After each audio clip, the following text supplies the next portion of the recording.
அதிகாரம் இல்லை. இங்கே அதிகாரப்படி தான் நடக்குது.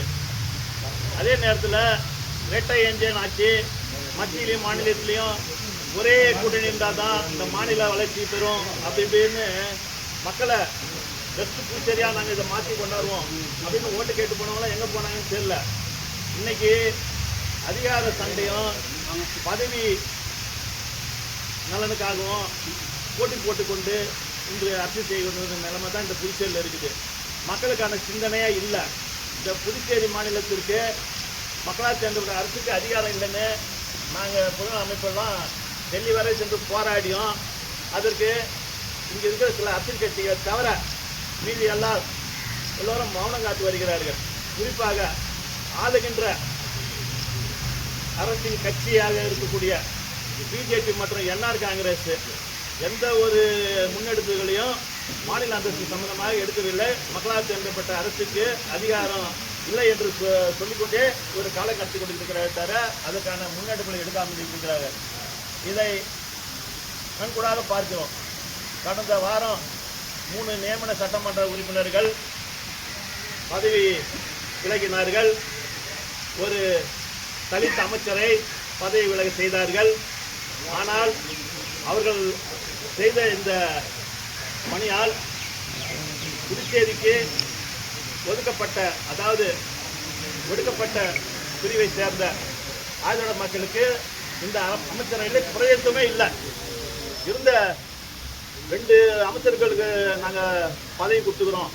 தலித் மக்களுடைய வாழ்வாதாரத்தை மேம்படுத்தும் விதமாக 2 பேருக்கு நாங்கள் ஆதிவாட பிரிவை சேர்ந்த எம்எல்ஏக்களுக்கு அமைச்சர் பதவி கொடுத்து பெருமை பேசிக்கிட்டாங்க. இன்னைக்கு பார்த்தீங்கன்னா இந்த அமைச்சரவையில் ஒரு தலித் சட்டமன்ற உறுப்பினர் கூட கிடையாது. இப்படிப்பட்ட சூழ்நிலையில் இவங்க பதவி விலக செஞ்சாங்களா? அந்த சட்டமன்ற உறுப்பினர் போன பிறகு புதுசாக 3 சட்டமன்ற உறுப்பினரை கொண்டாந்து இன்னைக்கு பதவி பிரமாணம் செய்வதா சொல்லிட்டு இருக்காங்க. அது கூட உள்துறையை நம்பின்னு வகையிடுகிறாங்க மத்திய அரசு. அப்போ ஆளுகின்ற அரசுக்கு ஒரு முதலமைச்சருக்கு எந்த ஒரு அதிகாரம் இல்லைன்றது இது மூலமாக வெளிப்படுது. அப்போ எதுக்கு உங்களுக்கு ஒரு ஆட்சி நிர்வாகம், நான் முதலமைச்சர் அமைச்சர் அப்படின்னு சொல்லின்னு நம்ம புதுச்சேரியில் சும்மா வாங்கிக்கிறோம். அதனால என்னன்னா மக்களால் தேர்ந்தெடுக்கப்பட்ட அரசுக்கு அதிகாரம் இல்லைன்னா பதவி விலகிட்டு மக்களை தந்தீங்க. எப்போ உங்களுக்கு முழு அதிகாரம் கிடைக்குதோ அப்போ தேர்தல் தந்தீங்க. அது வரைக்கும் தேர்தல் புறக்கணிங்க. நான் குறைத்து தான் நீங்கள் அது புரியட்டிங்கன்னா முதல்ல நான் கையெழுத்து போட்டு என் பதவியை ரிசைன் பண்ணுறேன். இன்னைக்கு கூட நான் பண்ணுறேன். அதுக்கு நான் தயாராக இருக்கிறேன். நீங்கள் ஒட்டுமொத்தமாக இந்த அமைச்சரவையை ராஜினாமா பண்ணுங்க. அப்போ தான் இதுக்கு ஒரு இந்திய அரசுக்கு ஒரு அழுத்தம் கிடைக்கும். நாங்கள் டெல்லியில் சென்று பொதுநலம்பு போராடக்குள்ள ஒரு அழுத்தத்தை ஏற்படுத்தியிருக்கிறோம். இதனுடைய தாக்கம் இந்த புதுச்சேரி எதிர்வச்சா தான் ஆளுகின்ற மக்களால் தேர்ந்தெடுக்கப்பட்ட அரசுக்கு அதிகாரம் கிடைக்கும். இதை நீ பெருனா நான் பெருனான்னு சொல்லிட்டு உங்களுக்குள்ளே அதிகாரம் போட்டியில் இருந்தீங்கன்னா புதுச்சேரியின் மக்களின் வாழ்வாதாரம் பாதிக்கப்படணும். இன்னைக்கு பார்த்தீங்கன்னாக்கா நேற்றுலேருந்து இந்த சட்டமன்றம் விரிச்சோடி கிடக்குது. பொதுமக்களுக்கான எந்த பணியும் நடக்கல. பொதுமக்களை யாரும் சந்திக்கூட இன்னைக்கு உள்ள யாரும் இல்லை. அப்படிப்பட்ட நிலையில் இந்த புதுச்சேரியில் ஒரு சட்டப்பேரவை சட்டமன்றம் மக்களால் தேர்ந்தெடுக்கப்பட்ட அரசுன்னு எதுக்கு இருக்கிறீங்க?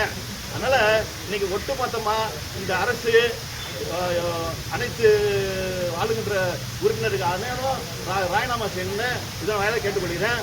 நீங்கள் ராஜினாமா செய்யணும் முதல் கடிதம் நான் கொடுக்குறேன்.